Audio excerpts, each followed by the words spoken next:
Chapter 64. It was the perfect place to have a cup of tea.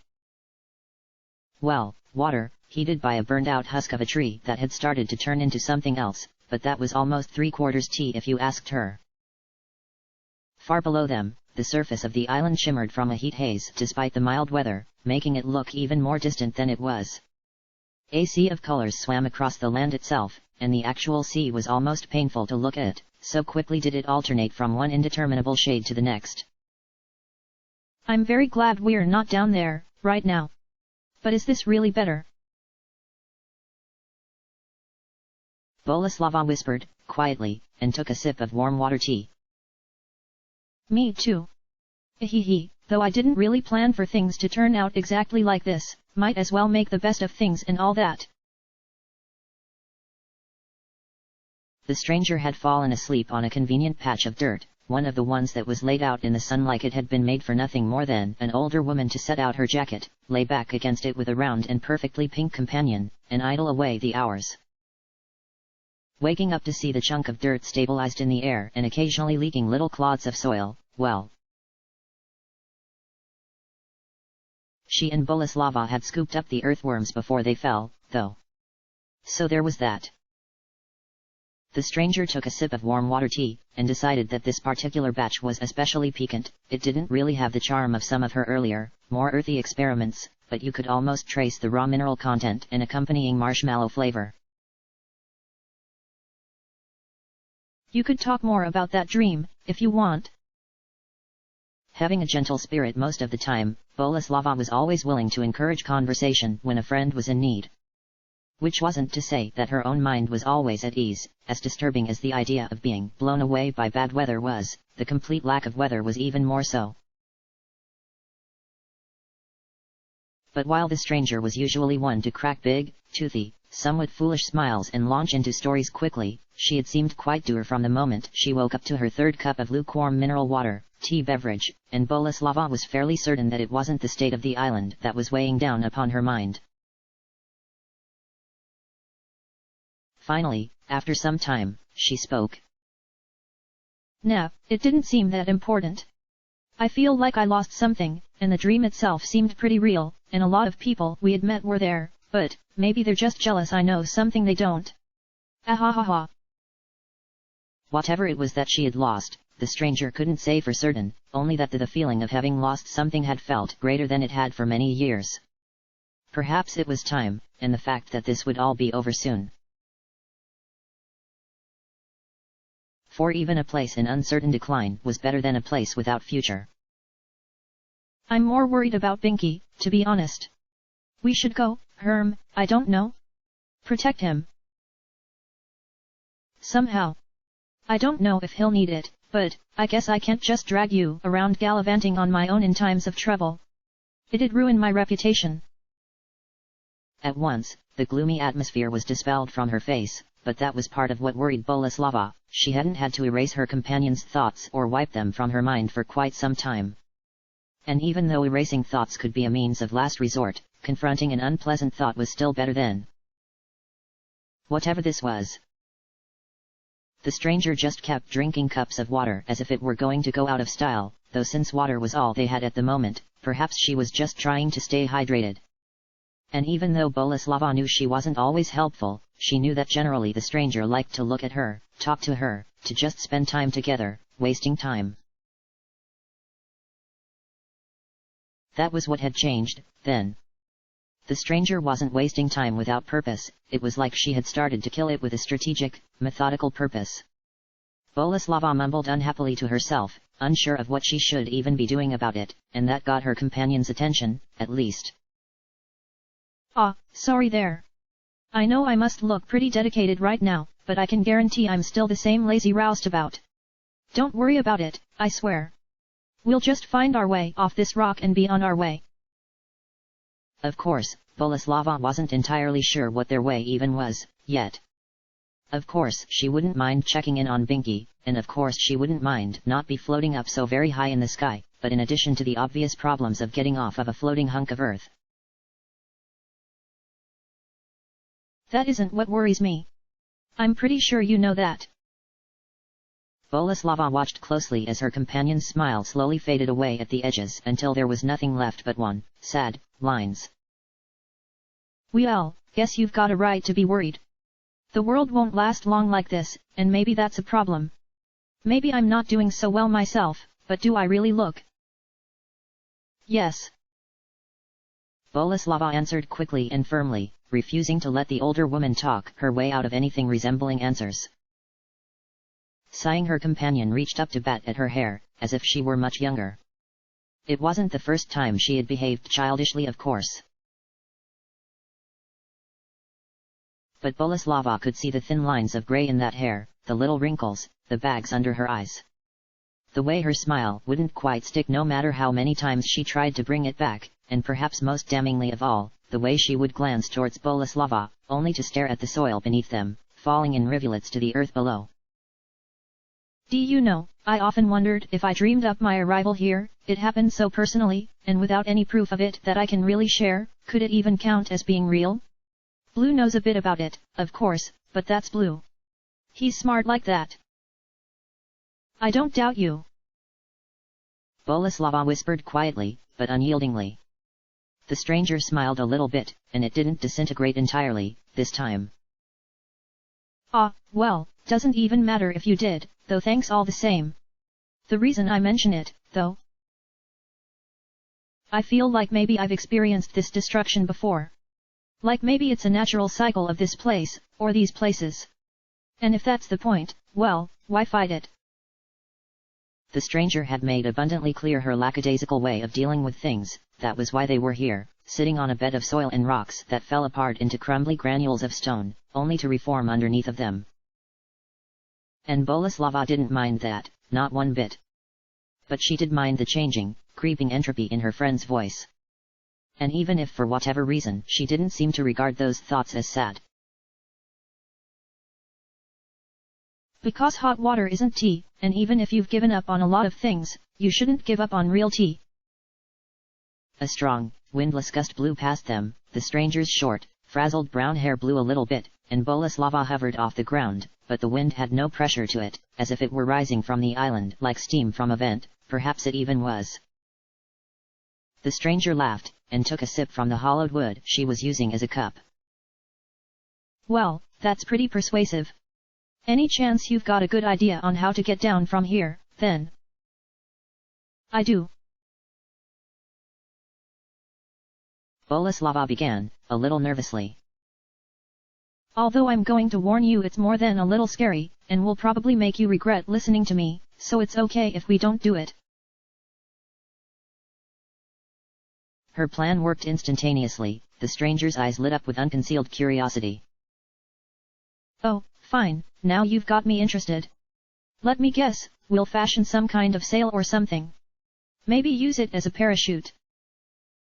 Not exactly. Boleslava gulped, pressing on quickly, tiny nub arms at her spherical sides. I just thought we could jump off. Admittedly, it sounded more horrible when she said it like that, but had her companion really needed to blanch backwards theatrically? Adjusting her jacket, the stranger eyed Boleslava up carefully, looking for the faintest hint of laughter or jest on the tiny pink creature's face. Upon seeing none, her own expression hardened. You're really serious, aren't you? Well, I don't think there's any real pressure left. I'd even go first if you're nervous. That serious, hey? Well, who can say? Maybe it'd be an amusing way for things to go even if you're wrong. Let's do it. Adjusting her tie with a renewed sense of purpose, the stranger leapt to her feet, brushed imaginary dust from her shoulders, and held out her hand to Boleslava, who raised a tiny limb up in return, perhaps the size of a finger, and placed it there. Whatever pall had settled over her dispelled for the moment, the stranger hoisted her companion across her back, and took a running leap from the floating clod of dirt and stone, laughing all the while. It was strange, though, there was no resistance in the air. It felt like falling through soup, or perhaps gelatin, which was all the more amusing while having Boleslava around. The two of them fell quite slowly, and both fear and excitement melted away from the stranger's mind, replaced by the old and faithful companions of doubt and wonder. Did she really have your name, then? Boleslava, whose entire plan might have just been to make her a more captive audience, asked patiently, walking from one shoulder to the other like a tiny, incredibly cute soldier while awaiting a response. Then it hit the stranger that Boleslava was walking from shoulder to shoulder, like a soldier, without being knocked into the air around her, and her own internal worries fell to the sidelines. Really is a strange time, isn't it? Well. She did. And I guess it makes sense, though none of the other folks there seemed really to understand it. Not even Blue. I guess it must be been a surprise to them, but I didn't know her either. Sighing, the stranger looked down at the ground rising up to meet them. Even though it was pretty amazing to be skydiving, or perhaps skyfalling at such a glacial pace, it did hurt a little to see the island like this, not because she felt a driving attachment to it staying the same way for all time, but it came rising up quickly, like a knife, and yet she didn't even feel it press up against her feet. The two of them landed upon surface as if it were made of pillows packed with sugar, and the stranger filed the idea away for a potentially interesting variation on the standard pillow fort. Well, it doesn't matter. I'm sure it was a dream. She lied even-handedly. But even if it wasn't, it's not mine to worry about. Besides, he. A strange, sly look came over the stranger's face, her lips rising upwards until they pulled the corners of her smile to odd angles. Covering her mouth as if someone might be listening, she nestled her face upon the crook of her shoulders, a sea of brown muffling her voice as she murmured to Boleslava, whose tiny pink form shook in surprise, then soft laughter.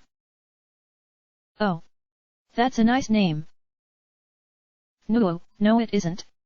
It means absolutely nothing, it's got no history to it, arg. Koza is cool. It sounds tough, but also kind of cute.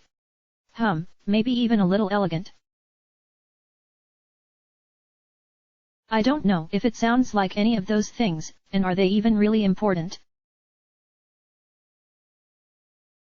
Boleslava is the cutest name, it's got a nice destiny to it, it just sounds good. Just saying your name makes me happy. Try saying mine under a rain cloud, it'll just make you feel kind of feverish. Yet, perhaps whatever she had said had made the stranger feel much better, for even though the trees around them had grown flat and two-dimensional, creating the horrifying image of even Boleslava's tiny footfall crashing down upon them as if she were a giant, the stranger seemed much happier. Perhaps whatever gloom she had had was dispelled for good, and Boleslava decided to take the risk that it was so. After all, they only had so much more time together, and she didn't want to see these precious, waning days tainted by too much sadness, not when she was on the case. So, is Operation Save Binky going to be a go? Well, she wouldn't miss declaring things quite this ridiculously. Even if it was a little cute too, Boleslava felt it was hard to take seriously when she talked about them. Maybe if she got a new little hat, something kind of intimidating? Hell to the yes. You wouldn't believe how much a go it is. Even if Binky doesn't need saving, I can guarantee we'll find something to save him from. Even if it's just boredom. Especially if it's just boredom. Maybe, Boleslava ruminated quietly. She was beginning to suspect it was up to her and Binky to do something, themselves. Yay. HMRN, I'm not so sure that I even can tell where we are right now, though. With the terrain flattened as it was, a great change had come over the island. It was still possible to see the sea of colors that made up all the different trees, shrubs, and hills, the polychromatic soils that ranged in shade from dark, rye black to beautiful cherry red. But all the hills and all the high-rising erratic stones, all the trees and all the indentations in the earth seemed to have been leveled out with a ruler, making it almost impossible to tell how far they traveled with a single step, let alone in which direction, and where. Never fear. I feel right at home here, ahaha. Clearly if we go east we'll hit the sea, so going way west and sort of south will probably take us towards district and friendly faces. Though I do have to wonder why. The stranger trailed off, and it wasn't as if it was hard to see what she was thinking, eyes half narrowed as she stared beyond the horizon. There were visible high-rising mountains that hadn't compressed at all. Look all the more gigantic compared to the fallen terrain around them. Please don't worry about it too much.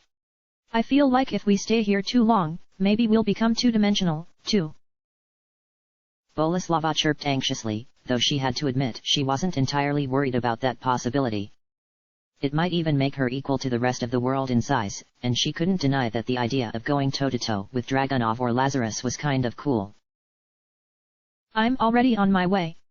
Even if we get a little lost, we'll be back in friendly terrain before no time. What was friendly terrain, though?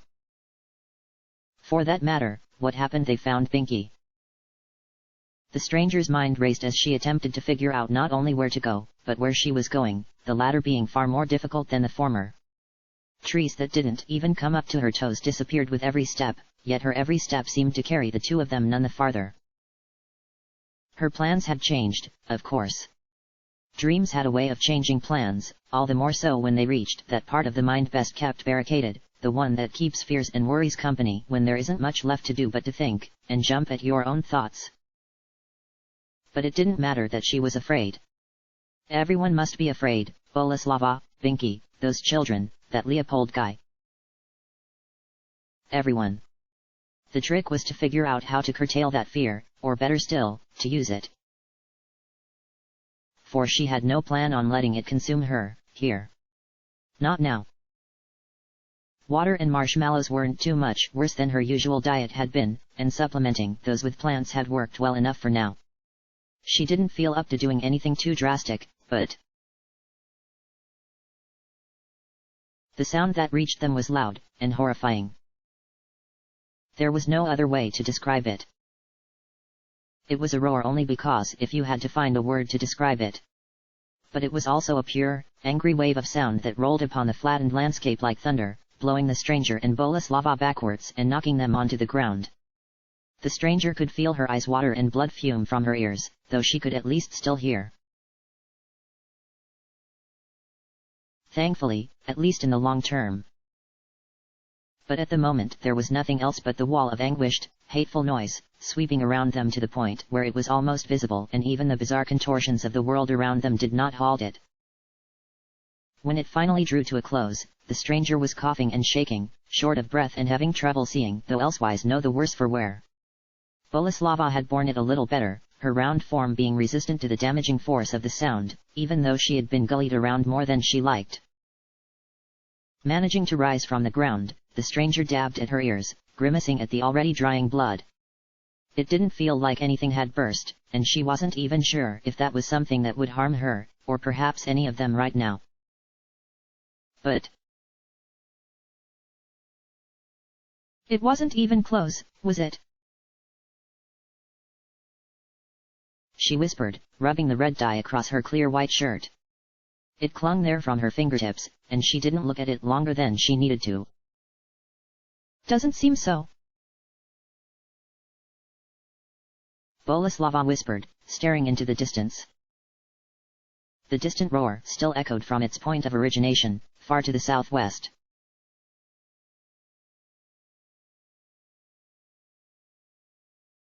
Chapter end.